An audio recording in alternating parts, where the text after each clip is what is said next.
Hi, I'm Isla, from South Carolina. I have a twin sister, Priska, who may look like me, but that's it. Besides that, we are nothing alike. I'm more grounded and chill. Meanwhile, Priska's idea of fun meant all sorts of betting games, hoping to become a billionaire overnight. She skipped school almost every day just to gamble away her lunch money. And every time my parents would have to go find her and drag her home themselves. Then, of course, came the same old argument. This is the 4th time this week you've skipped classes already, Priska. You're grounded for a year and kiss your allowance goodbye. A whole year? Isn't that too harsh? She's like this because you keep spoiling her. And right on cue, it became Mom versus Dad, instead of Mom and Dad versus Priska. But this time, things escalated. Mom suddenly clenched her chest, went pale, and fainted. Mom! The doctor said Mom fainted due to a heart condition triggered by emotional stress. It's all Priska's fault. Don't look at me. Who else would I look at? You stress everyone out. It's not like I enjoy losing money every day either. I'm trying to stop, I swear. But she only got worse. Our parents' marriage grew strained because of her. But they're not the only ones affected by her bad habit. Everywhere I went, people thought I was Priska. People she owed money to. People she scammed. At school, on the streets, everywhere, almost every day. One time, I almost got stalked all the way home by someone who I'm sure Priska didn't pay back their money. Almost. Isla, what happened? The neighbor's dog is chasing after me. Had to run. I lied every time just so they wouldn't get needlessly stressed out again. But Priska always knew. You should be more careful when walking home from school. And you know all too well, huh? Why don't you stop this addiction? Can't you see how horrible this is? I've picked up another job. I'll pay them, okay? Please, don't tell Mom and Dad. I'll change, I promise. I wanted to believe it would all end soon, so I endured for a while. But sooner or later, it was always going to blow up in my face. One day after school, I noticed a car following me. Again. No doubt they're Priska's debt owners. I tried to lose them, but nothing worked. They got me just as I reached the door. Then I couldn't hide from Mom and Dad anymore. Who are you? Who am I? The man your daughter stole from. That's impossible. Isla doesn't steal. Mom, he thinks I'm Priska. They've been after me for days. What do you mean, think? You're Priska. Sir, I think there's been a mistake. In the end, Dad had to pay off Priska's debt. But one thing was clear. Her gambling habit had spiraled out of control. You not only put yourself, but our entire family in danger. I was going to pay them back, I swear. Mom and Dad shared a look of despair. Priska had crossed the line. Priska, dear, we'll have to send you away for rehab. It's for your own good. But Priska wasn't having any of it. I just wish she would accept the help instead of pushing everybody away.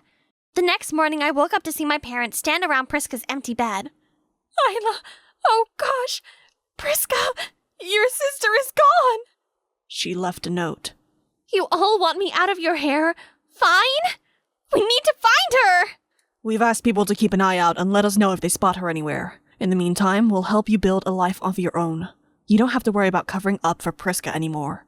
But no matter how hard we looked, Priska was nowhere to be found. Soon enough, time flew by and I graduated high school. I got accepted into a college in Ontario, 30 hours from home. It was a fresh start for me. I looked forward to making lots of memories. Well, things got interesting, all right. Just not in the woohoo adventure way. A broody, handsome stranger was glaring at me like I owed him something. Wait, owed? Was I being mistaken for Priska again? No, it couldn't be. We were days away from home. But alas, I kept running into him. Later, I learned that his name was Luca, and everywhere I went, he was there glowering. My roommate Sally had a theory about the situation, the kind you get from watching too much anime. A secret admirer, she said, with longing looks of admiration. Cute story, huh? Yeah, no chance. No guy squinted their eyes and frowned that hard when looking at a girl he liked. I knew eventually I'd have to confront him, but before I could act, he'd already beat me to it. I was heading out for some groceries when suddenly this fancy car blocked my way. It was Luca's car. Get in. We need to talk. No thanks. I'm not in the mood to get kidnapped. Fine, I'll get out. This guy was towering over me. I felt like an ant standing before him. Seriously, what's your deal, dude? The world's a small place, huh? Where's the money? Excuse me? Don't play dumb with me, Priska. I lent you the money because you're a friend of a friend, but who would have thought you'd just run away with it? Oh my days. It all made sense now. But the last thing I needed was Priska's problems following me once again. Can we go somewhere more private? I was desperate to make him understand that I was only Priska's twin. I gave him my ID card, student ID, and even old photos of me and Priska together, but... Not buying it. You're a scammer, Priska. Who's to say you didn't fake all that? You didn't even look! Fine, I'll call someone to confirm. Nice try. You probably have a whole crew in on the scam with you, too. Great, now I'm in a crime syndicate? Seriously? What am I supposed to do? I don't even have a quarter of what she owed you. Then let's visit your parents. Surely they can pay. Nuh-uh. No way was I dragging them into this disaster. They're already word sick that we couldn't find Priska. If they knew she was in massive debt again? No, I'll get a part-time job. Give me 5 months. I'll pay you back. 5 months? Why would it take so long? Well, with my college classes, even if I tried to take up 2 jobs at a time, the average wage will only get me so far. The more I explained, the more his rich kid smug face twisted into a hilariously confused expression. That can't be true. I just put up a poster for a housekeeper with a starting salary of at least twice that amount. Yeah. If you know it so well, why don't you help me find a job paying that much? As soon as I finished the sentence, he tilted his head and gave me a smirk. Yep, you've guessed it. I was to work off the debt as his housekeeper. I didn't have much of a choice. For a student, he lived like royalty. One look and anyone could tell he was born into money. Working for him was pure torture. I scrubbed, mopped, dusted, and yet he never ran out of work for me. Like one time, he told me to hand wash a whole mountain of clothes. Luca, these clothes are already clean, like fresh laundry clean. Is that so? He got up and, to my horror, wiped his greasy pizza hands all over them. Now they're not. I wanted to dump the entire basket onto his smug face, but I promised myself I'd get through 3 months of this as coolly as possible. Then, one day, things took an unexpected turn when I came in for work as usual and found him in the kitchen struggling to make himself a simple cup of tea. He was shivering like a leaf, down with a fever. You know hospitals exist, right? I already took a pill. I'll live. The kitchen needs cleaning, by the way. Wow, even in this state, you're still a jerk. Maybe if you're nice to me for once, you'll get better. I wanted to leave that arrogant guy alone, I really did. But when I looked over and saw how vulnerable he looked, I didn't have the heart to. I was playing nurse and I didn't even know why. Maybe I thought of Priska and hoped someone out there was being kind to her too. Or maybe I just couldn't stand seeing him all weak and helpless. Either way, after that day, something shifted between us. He started being nice. He gave me less work and actually joined in to help. We even had fun watching movies and chatting with each other. I may not know why he changed, but I enjoyed this new Luca much more. Before I knew it, he was taking me out. It felt like going on dates. I'm scared of heights. Just hold on to me. I'm here for you. Neither of us said it, but we both knew we were falling for each other. I felt like I was on cloud 9, only it wasn't for long when things came crashing down. I'd just finished making us lunch and was about to call Luca in the next room when... What? Priska owed you money too? Bro, that sucks. I wish I could help you out, but I haven't found Priska either. What? Seemed like he was on the phone with a friend, but... No, that's her twin, Isla. Yeah, I confirmed it. My heart dropped to my stomach. He knew? This entire time he'd already known I wasn't Priska, and he still made me work to repay her debt? I stumbled backward in disbelief and hit the wall with a thud. Luca jolted at the sound and quickly hung up the phone. Hey, I heard a thud. Are you all right? I glared at him with all my fury. His face slowly turned red in shame. Listen, So am I a joke to you or what? Of course not. It's just... Save your excuses to yourself. I quit. I stormed off. I felt used, stupid for even thinking we had something special going on. If all my trouble started with Priska, then today would be the end of it. So I changed my hair to make sure nobody would ever mistake me for Priska ever again. I buried myself in schoolwork and avoided Luca at all costs, even blocking his number. It hurt to pretend like nothing had happened and to just go back to my normal life. Yet I was convinced that was how things should be. Until one day, my quiet life got shaken up. Again. Sally walked up to me, looking a bit uncomfortable. Isla? Someone's here to see you. If it's Luca, I don't... No, she looks like you. Like pre-red hair you. Priska? Hi, sis. Seeing her after nearly a year made my chest tighten. She looked like she hadn't eaten in days. I wanted to pull her in for a hug and ask her how she'd been, but I had to stop myself. What are you doing here? Please, Isla. I'm in trouble. Loan sharks are after me. I just need you to pretend to be me just once. Tell them you'll get the money. In case you didn't notice, I don't look exactly like you anymore. You can dye it back. Just for now. I'll get a job, I promise. Are you serious? How many times have you made that promise already?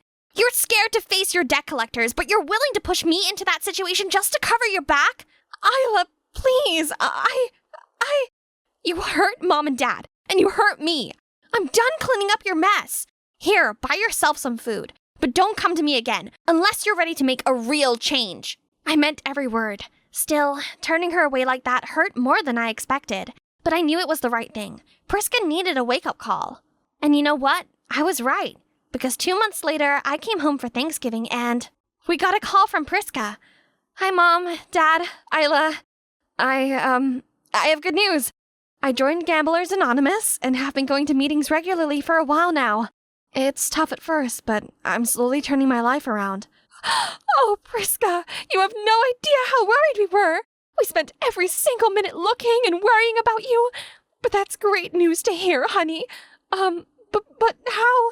Oh, it's a funny story, actually. One of the people I owed money to tracked me down, but instead of demanding payment, he insisted I must start joining self-help groups and even offered to keep an eye on me and help me find a sponsor to make sure I'd go through with it. Wow, such a kind stranger. Who is he? Oh, his name is Mr. L. Yeah, that's all I know. It was undoubtedly the best news we'd heard in years. But one question remained in my mind. Who was this Mr. L?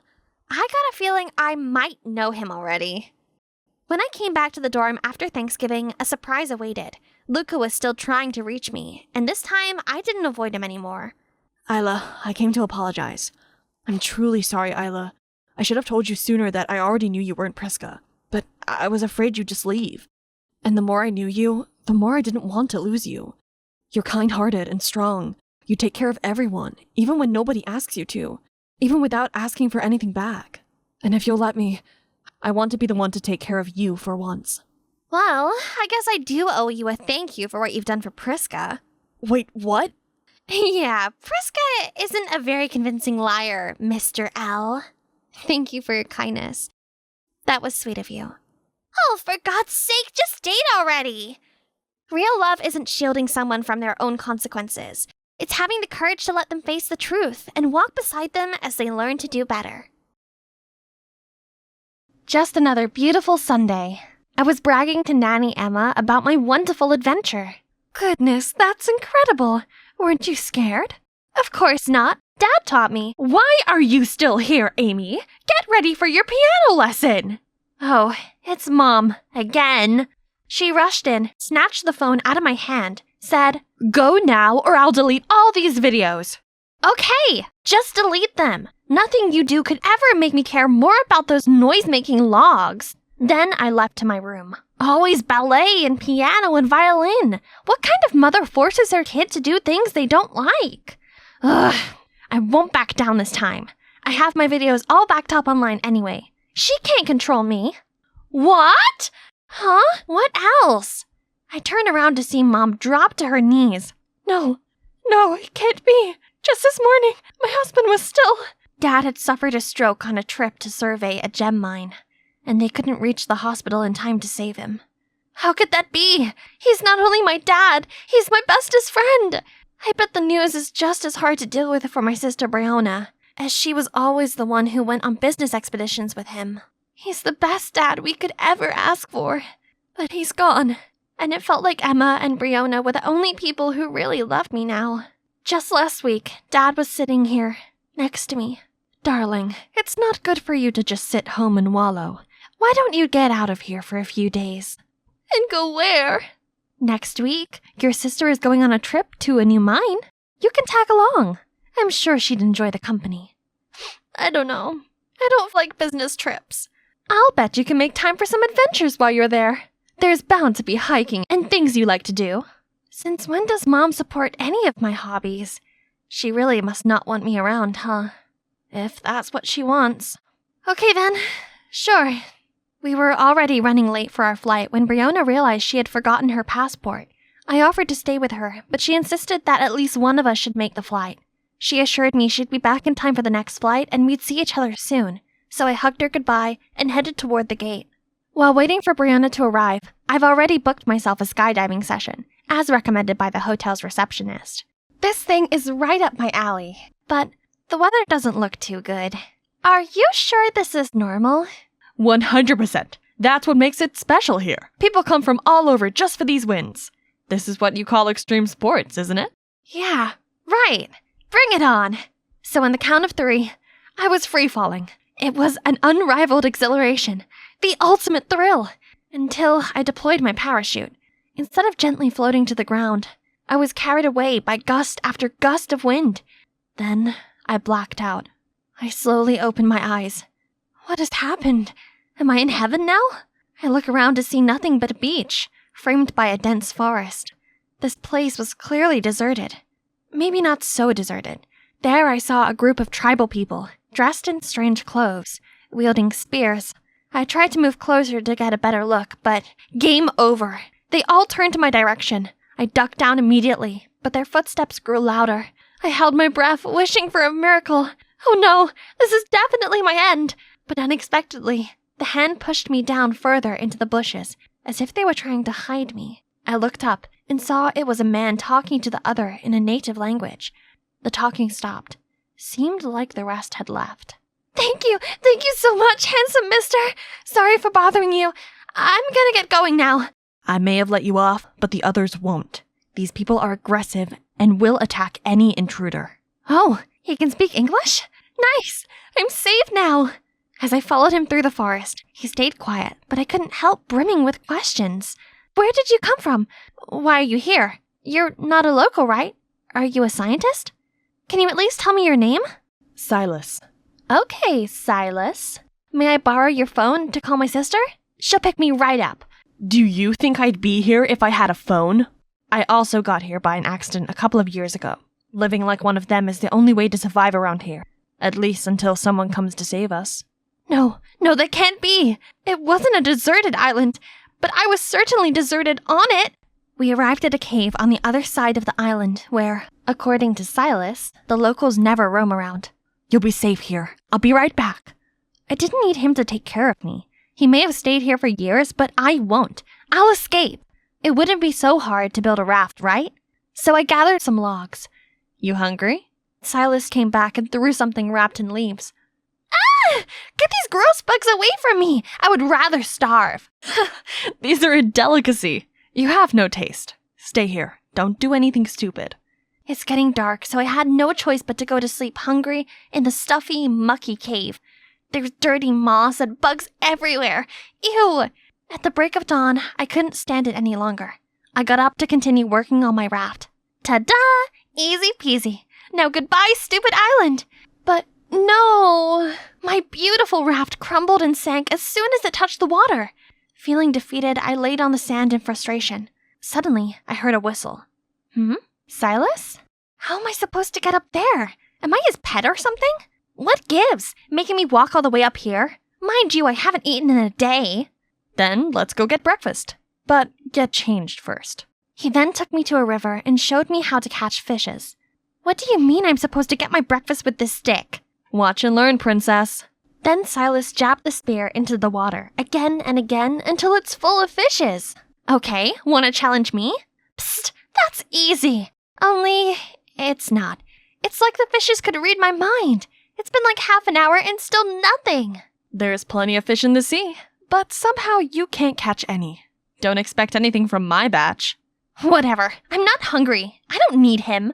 My sister will surely come and get me out of here on our private chopper soon. But Silas was really rubbing it in. grilling fish in front of me until the delicious smell filled my nose. But no way I'd give in to this. This is your best bet. Unless you want to try grilled rat or cicada or... Fine, gimme. When we first met, I thought you were cute. But after seeing this... Ugh, this smug Tarzan. Full now? Then it's time for work. Work? So you're only keeping me around to be your slave?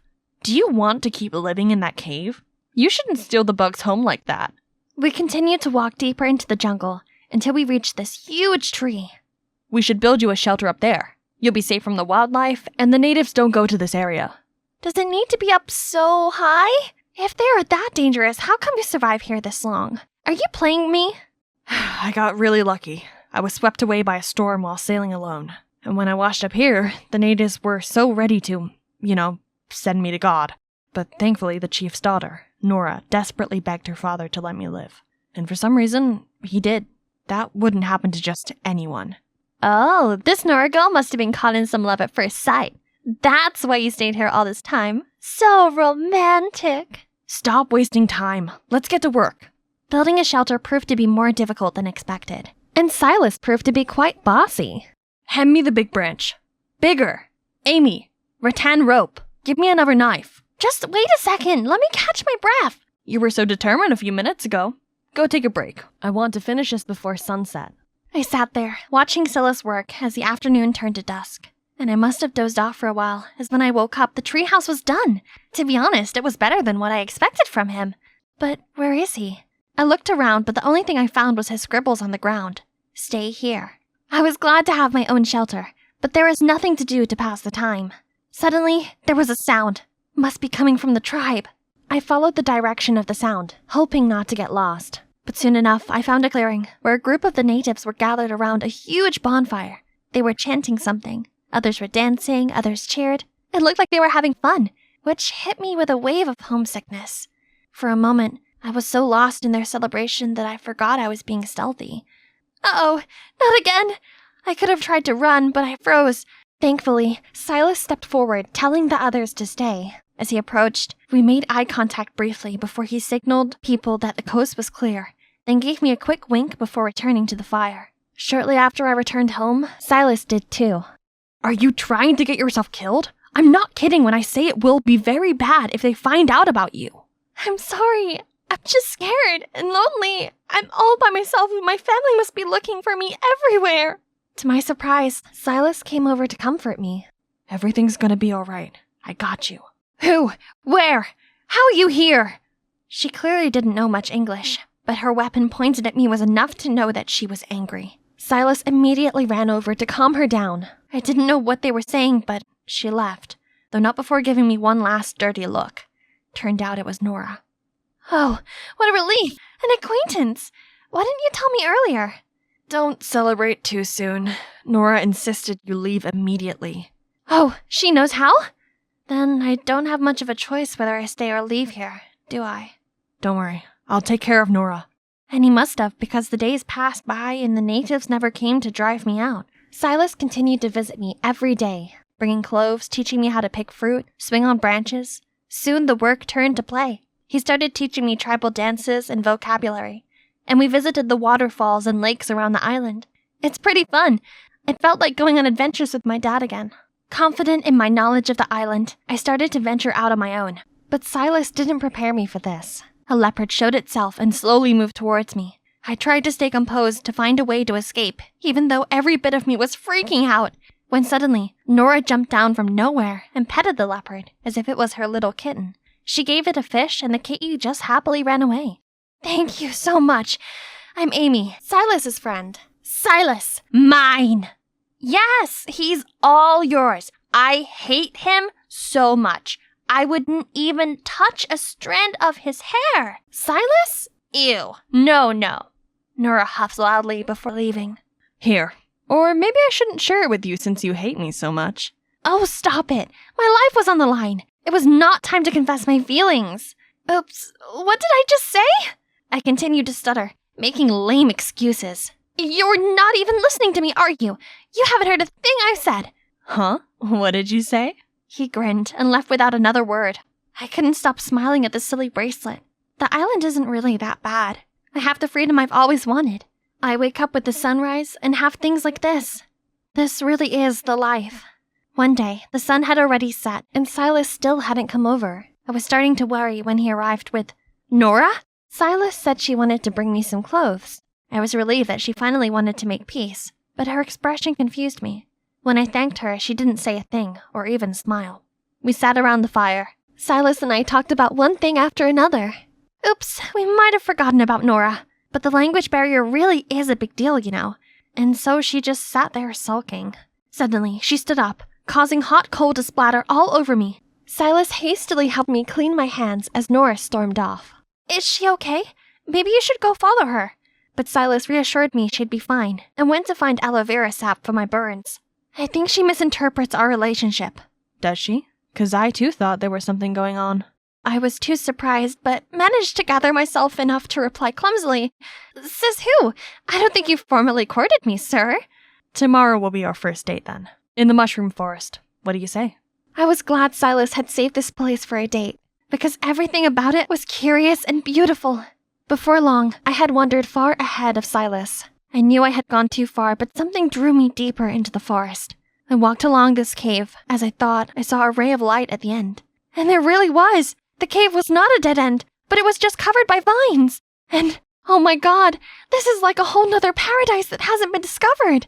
And there was wreckage of an old helicopter. I immediately called Silas over, and he seemed to not have any idea about this either. We explored the helicopter the whole morning, but it was nothing except a rusted hunk of junk. We were about to leave when Silas hit a button, and the radio came to life. We had found our new hobby. Since then, we went there every day, listening to music and pre-recorded content on the stereo. But eventually, we somehow got a faint radio signal, and for the first time, we had some connection to the outside world. I normally didn't care so much for news, but my interest was piqued by a familiar-sounding story. Right after the death of the biggest name in the gem industry, his wife was kicked out of the house. Any relations to the missing of the youngest daughter? Who will be the winner of the fight for his inheritance? Was this real? Were they talking about my family on the radio? Why would my mother leave? I then recalled my mother's strange behavior before I left. She, for the first time, encouraged me to go on an adventure, and I somehow ended up here. Was it even a coincidence? Oh no, how could a mother do this to her own daughter? Calm down. I believe there's more to this. Don't jump to conclusion yet. Personally, I don't think tigers eat their young. Maybe, maybe not. There's only one way to find out. I need to go home. Immediately. Hey, it's me again, Amy. Last time we spoke, I had made a huge discovery. But before we get to that, let me just remind you how we got here. My father's death left me completely devastated, so Mom suddenly convinced me to travel to take my mind off of it. But instead of having a good time, I accidentally got stranded on this exotic island that's owned by a native tribe who do not like foreigners. Luckily, I met Silas, who helped me survive here, and we actually have gotten pretty close. We're having so much fun that for a second I forgot that I had to go back, until I heard the rumor that my accident could have been staged. Would my own mother really have caused me to end up here? I needed to go home immediately to find out. And Silas was willing to help with all his might, but it's been a few days, and I haven't heard anything back from him. I waited eagerly, then impatiently for him to come. Finally, one afternoon, I heard a noise outside. I quickly went down to check. To my surprise, it wasn't Silas. It was Nora, and as usual, she looked annoyed to see me. I tried to tell her Silas wasn't here, but she pushed past me anyway and grabbed a stick to draw something. What are you doing? Abstract art? There. Island. I see. People. Then I got it. There's an island? With people? Can we get there? Yes. Can go. We can take a boat there? She nodded again and signaled me to follow her. Oh my god! I jumped with excitement! Maybe I was wrong about her. Nora led me to the shore, where she uncovered a small boat hidden behind a bush. Go away, now! Go! Go! Nora pulled me towards the boat, sat me down, and started pushing the boat towards the water. Isn't it a little late to sail now? Wind! Wind faster! As we reached the edge of the tide, I realized, wait, I need to tell Silas I'm leaving. Nora immediately became frustrated. Silas, with Dad! Danger! I didn't quite believe her, but I also didn't know if I'd get another chance like this. I couldn't imagine leaving Silas behind without a goodbye. I felt a pit in my stomach, but we will meet again someday. Definitely. Our family has all the money to rescue him later. Just hang on a bit more, hun. I'll go get help. Nora kept pushing me, and she's right. The patrol could detect me at any moment, so I started paddling away. See you again, Silas. But I only managed to go for a few feet, and then it's like my boat got stuck on something. I turned around to see. Silas? What do you think you're doing? Hey! Nora said that there was an inhabited island nearby, and I didn't want to miss the chance. Get off the boat. It's too dark and too dangerous to go out there by yourself. I'll go and check it out first and come back by morning to let you know if it's safe. Stay here. I was confident in his sailing ability, but it seemed Nora wasn't. She ran to cling to his arm, begging him not to go.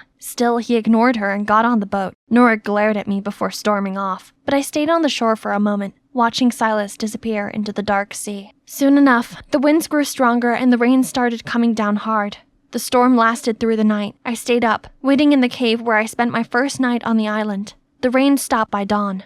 I couldn't sit still and kept marching back and forth along the shore, looking for any signs of Silas. Nora returned soon after, yelling at me in her native tongue. I didn't understand anything she was saying, but I knew she was just as worried for Silas as I was. He'll be back soon, safe and sound. I trust him. And moments later, there he really was, coming back to shore. I couldn't help but run up and hug him as soon as he stepped out of the boat. I asked if he was okay and how he dealt with the rain, and Silas answered all of my questions with a tight hug. But soon we were interrupted by Nora. She shouted angrily and then stormed off. Silas chased after her and said some things that seemed to calm her down. That island is actually your family's gem mine. I've let them know that their boss lady is alive and well and ready to go home. Oh my god, really? They have their ship ready just a bit further offshore since it's dangerous to get close to the island, you know. Just sail out a little bit and they'll pick you right up. Yay! I'm finally leaving! We're finally... Silas stopped walking and looked at me sadly. Come on, let's go! I can't go with you. Nora will only let you go peacefully if I stay here. If I try to leave with you, she'll tell her father. My heart sank.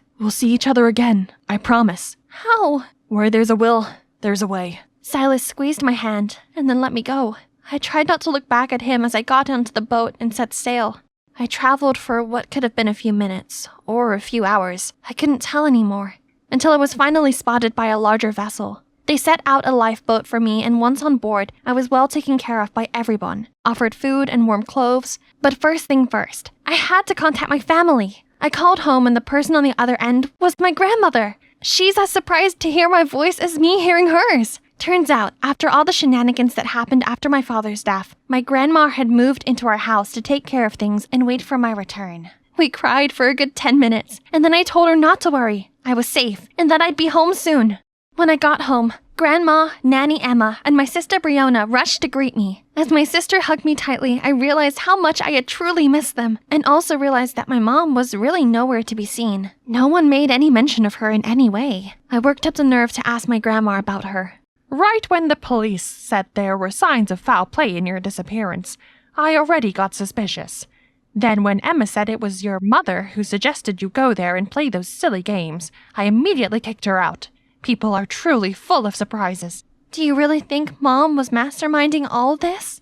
She was really trying to get both of you. Brionna was lucky she forgot her passport. Don't be glum, dear. You still have me, and Brionna and Emma, too. We all love you and care about you very much. Now, go have some rest. It must have been a long journey for you. The next day, as soon as I got up, I went looking for my sister to confirm the things Grandma had said. When I found her, I couldn't stop the tears from spilling out. How could Mom have been the one to do this? Why would she do something like this to her own children? Amy, never listen to a story from one side only. Huh? Do you know something I don't know? Just don't jump into conclusions yet. She then excused herself to work and hurriedly left before I could ask anything else. I kept thinking about what Brionna said, but couldn't come up with any other speculation. As I passed my parents' room, I noticed a box sitting outside the door. It's full of my mother's belongings. Nanny Emma is probably packing my mom's stuff out of here. Something in the box caught my eye. I opened it up and found that it was a photo album of me since I was a kid. And next to each picture is some love notes. This is definitely my mom's handwriting. My eyes landed on a photo of myself playing the piano, and my mother wrote, "Sweet Pea playing my favorite song." She meant so well, but I was always the ungrateful, rebellious one. Was that why she stopped loving me? Did I do anything that terrible for her to want me gone? I suddenly missed her. I found myself taking the photo up to the piano room, someplace I've never gone voluntarily. But but as I reached for the doorknob, I heard voices coming from the inside. I peeked through the ajar door. Stop it! It's lucky enough that you didn't get caught. Just get out of here before it's too late. And throw all of my effort in vain? No way! My plan was going so well. How on earth could she survive? So, plan B. You need to secure that spot in the board of directors before Amy gets in the way, and I'll take care of the rest. But, oh God, them? They were behind all this? That night, I waited until I had everyone together to make an exciting announcement. Tomorrow, I'm officially going to start working for the company. I've been working on a proposal to pitch to the board of directors to gain their approval. That's wonderful, dear. Don't you think you need some sort of rest, sweetheart? You went through a big ordeal, and I'm ready. I'm totally fine. Well, Brianna will also be returning to the company, and I'm glad I'll be able to help her out. The more hands, the better. I'm so glad you want to join the company. Later that evening, Nanny came into my room with a warm glass of milk. Oh, Emma, you always take such good care of me. Well, tomorrow's going to be a big day, and you need to get a good night's rest. Thank you. Finish your milk before it gets cold, sweetie. Good night. I hugged the warm milk glass and smiled at her as she walked out. Okay, one last revision and then I'll go prepare my outfit for tomorrow. But my eyes, so tired. Suddenly, I was woken up by a sound at the door. Then it slowly opened, followed by footsteps. Someone is walking towards me. She's looking for my documents. Aha! Time to wrap up your play, Emma. Oh, sweetie, go to sleep properly in bed. I'll help you tidy up. Cut the act, you witch. What do you think you're going to find here? My presentation for tomorrow? Joke's on you. It's a trap. But the milk, you've drank it all. You mean the glass of milk flavored hypnotic? I've poured it down the drain. Sorry. Suddenly felt lactose intolerant. Bold of you to think you can fool me in my own house. I've seen everything. But why do you want to take me down that bad? Emma, aren't we? Because my daughter, Brianna, deserves this company more than you. Before I could even process that information, Emma was rushing towards me holding a chloroform-soaked rag. Just as she backed me into a corner, the door flew open. My grandma and Brianna rushed in, followed by the police, who restrained Emma right away. Brianna ran over yelling, I told you I didn't want any part in your schemes. I would never, ever hurt my sister. Brianna? Did you know she was your real mother already? Not until after Mom was gone. Then Emma told me everything. Sensing my confusion, Brianna explained that Emma had a fling with our father many years ago, but he wouldn't marry her because of her lesser status. She was already pregnant with Brianna at the time, so our father allowed her to stay as a nanny. When my mom married our dad, she only knew that Brianna was her husband's stepchild. I'm sorry I didn't come clean sooner. I didn't know what to do, because I didn't realize how far she was willing to go. But when I saw her messing with your drink, I knew that I needed to at least warn you. Thank you for always being on my side and telling the truth now. It must have been even harder for you to process all these. But don't worry, we can still make this right. Emma was trying to explain away her crimes as the police escorted her away in handcuffs. They assured us justice would be served. We got in touch with Mom, and by morning she was back home. After some more crying and apologizing and explaining and hugging, everything was as close to normal as it could be. I admitted that I didn't want the responsibility of running the company. But there was something I did want. I wanted to return to the Gem Island and oversee the exploration of the new mines. What I didn't say was the reason I really wanted to return. He was all I could think about as I embarked on my journey back to the island. We took a big boat as far as we could, before I needed to board a paddle boat to remain undetected once we reached native territory. Before I knew it, the island appeared on the horizon. My heart fluttered as I paddled faster and faster, waiting for the moment I could finally see Silas again. I was so focused on the land ahead that I didn't see the huge wave coming up from behind and overturned my boat. When I opened my eyes, I once again thought I was dead. This time, it was because the first thing I saw was an angel's face. Silas. Amy, Hi. I told you we'd see each other again. But my moment in heaven was interrupted by the tribe's return.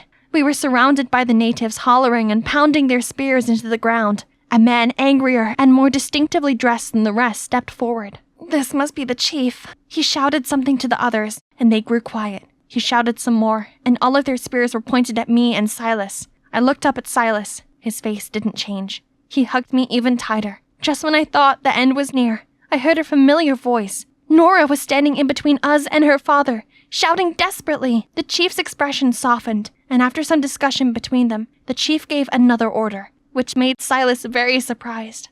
So, yes, Thanks to Nora and all the good deeds that Silas has done for the tribe. They spared our lives, but they ordered us both to leave their territory right away. So Silas and I moved to the main island, where my family's gem mine is located. Here we still have the beauty and simplicity of the wild lifestyle, while being connected to the rest of the world and helping manage our family business. So it's okay that we're not allowed to stay on the tribe's island. Not to mention, we still have a friend who often comes to visit. Nora had nagged her father to allow her to come over to our island every few days. It was at first because of Silas, but I think that she has set her sights on someone new now.